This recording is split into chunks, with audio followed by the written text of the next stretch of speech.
In Israel, they are called lone soldiers, enlistees in the IDF with no family to support and comfort them through their period of military service.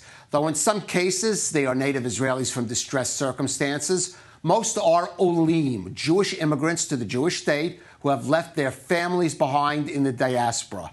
It can be tough as a lone soldier. I know because I was one 35 years ago. Unfortunately, several have lost their lives in combat since the October 7th attack, and now a new book shines a light on their sacrifice, titled The Heart of a Nation, honoring the fallen lone soldiers of the Swords of Iron War. And joining us is Ada Fura. She is a volunteer at the Ach Gadol organization for lone soldiers, and of course she put together this book. Ada, thank you for joining us. First of all, tell us how you came to this. What is your interest in lone soldiers? Sure. Thank you very much for having me here. I myself served as a lone soldier, and today I volunteer with the Ach Gadol Big Brother organization for lone soldiers. It's a very unique nonprofit organization that has a personal approach in which it matches between a volunteer who's an IDF veteran who served as a lone soldier and an active lone soldier today, which means every lone soldier who needs, and there are about 1,500 lone soldiers who are involved with the organization, have a volunteer who can understand what they're going through, understand the challenges and complexities that they face every day as a lone soldier, and really be there for them in every way that's possible. Right. So let's talk about the book, how it came to, specifically came to be, and talk a bit about some of the cases, because these lone soldiers, they came here, they left their, in many cases, their native countries or families behind, and then paid the ultimate sacrifice on and after October 7th. Absolutely. So my soldier, who I had the honor of volunteering with, his name is Yonatan Din Chaim. He fell in battle in Gaza a few months into the war. And when he gave the ultimate sacrifice, I knew that I had to do something. I really felt that we need to honor him and that more people need to hear his story. He comes from a very unique background. He actually grew up in a Christian family in the States and had no connection to the Jewish community. When he was in college, he took a class on the Holocaust and became involved with the Jewish community, decided to convert, make Aliyah, and drafted the IDF. And his story is so inspiring, and I just wanted more people to hear what he had decided to do, what choices he made to be here. And I realized that every lone soldier, every soldier in general, but especially the lone soldier ones, they have such unique stories that more people can be inspired by. And so Ach Gadol and I came together, the organization, to really write this book to commemorate the fallen lone soldiers, to share their stories.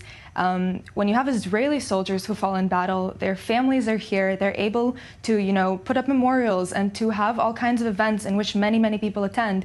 But the lone soldiers, most of their families are abroad. There is not necessarily someone here for them in Israel. And so the Ach Gadol organization and other lone soldier organizations are here for them, not only when they're, giving everything they have when they're serving in the army, but also after when they can't. And so our goal with this project is to really spread their light, to share all of their stories, who they are, who they were, what they were driven by, and ultimately they gave the ultimate sacrifice to be here and to really give us the future to live here peacefully in Israel.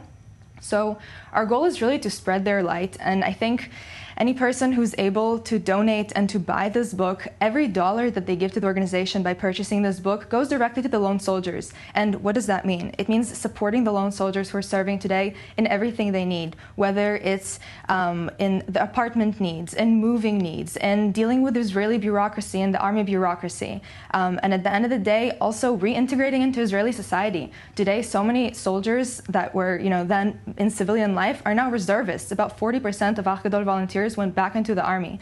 And so one of the things that the organization provides is psychological services to lone soldiers, to lone reservists who are reintegrating back into Israeli life after they come back from the war front.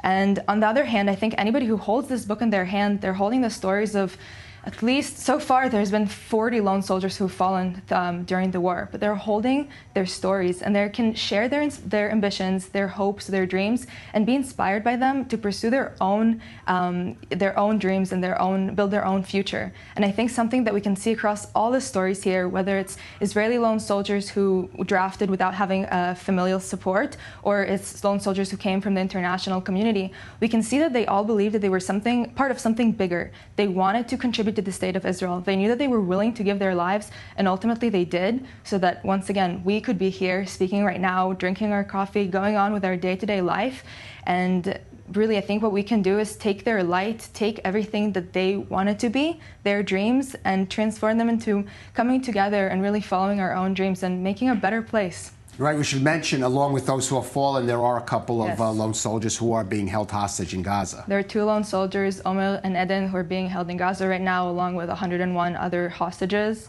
And they're also mentioned in the book, and we hope that, by shining light on also their stories, we can bring this energy together and hopefully see them here on our side sooner.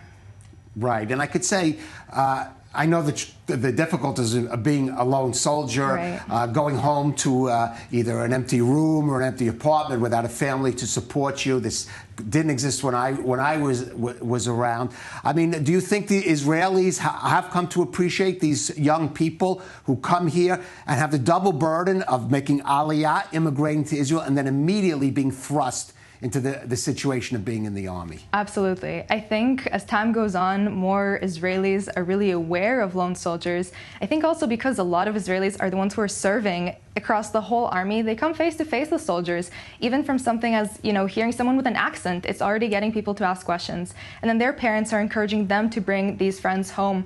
And I think there's so many people who are willing to support and willing to help lone soldiers overcome these challenges and these complexities that they're going through. Right, and they are a bridge between Israel and, of course, in many cases, Absolutely. the diaspora. Absolutely. Adafura, the organization is the Ach Gadol Organization for Lone Soldiers, and the book is The Heart of a Nation, honoring the fallen lone soldiers of these Swords of Iron War. Thank you so much for joining us. Thank you very Jewish World much. Weekly. Thank you.